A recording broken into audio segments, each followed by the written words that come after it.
What does it take to work with horses? What does it take to build a career from horses? Working with horses isn't easy, and building a career with them isn't easy. But by working smarter and not harder, you can accomplish anything you need to do with horses. The horse weighs 1,000 pounds, and I weigh 95. I guess I better get him to start cooperating, says jockey Steve Cawthon. Earning a horse's respect is just like earning any other person's respect. You need to do it in a kind and honorable way. So let me tell you about a story of a horse named Charlie. This girl asked me for help with a horse named Charlie because he kept biting her during her class called showmanship. When I took this horse, he immediately went over to bite me. Luckily, I had a handy stick in my hand, which is also referred to as a whip, and I was able to block myself and get that horse away from me. We then were able to assess the situation and go back to square one with this horse. In addition to earning the horse's respect, working harder when you're with them is too much energy wasted on your already busy day.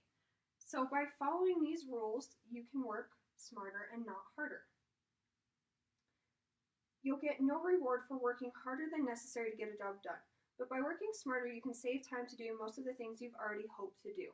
Managing time is like going on a diet. You don't get anywhere by talking, so you better start doing, says Bernice Strong. Remember, next week doesn't exist. This week does, so you better get it done this week. Don't procrastinate. Ride that horse several weeks before that show, and then the day of the show, you'll be stress-free.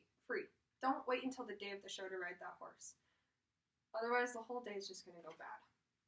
Remember, sleeping in doesn't exist in the horse world.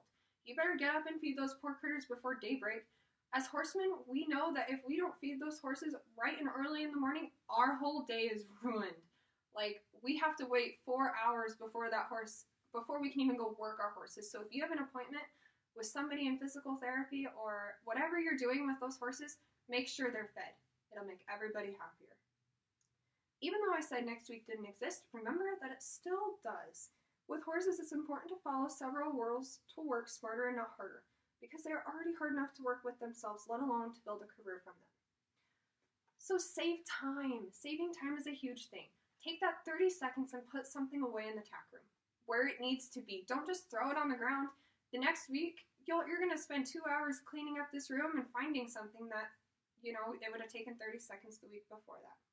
And also, bubble wrap everything. Horses will always find a flaw in your design, in your corrals and buildings or whatever you're keeping them in, and they will hurt themselves. Not only will this cost you lots of money, but it will cost you lots of time that you don't have to sit around and let this horse sit there and wait, because it will take away time from your career and your horse's career, whether it's competition or using them as a therapeutic riding horse. Natural and master horseman Ray Hunt says over and over again in his book, Think Harmony with Horses, it's a way that you live. It's a way that you think. You can't make it happen, but you can let it happen by working at it. So remember, the slower you go, the faster your results. If you take that 3 hours to prep your horse for another lesson, that lesson will only take you 2 hours. And remember, forcing is impossible, breaking a horse's spirit is easy, but building a relationship with them, that's the hard part. And that is what I'm going to show you in this picture of Ray Hunt. You can see that he is working a horse, and the horse is bridleless, and he is using his tools to his advantage. You can clearly see the connection this man has with this horse. In conclusion, hard work is the core of all good things. Remember, people are going to try to put you down, and they're going to tell you, you can't do this. But why are they telling you you can't do this? Because it's hard work. Of course it is. But with these tips and tricks, working smarter and not harder makes working harder not so hard after all.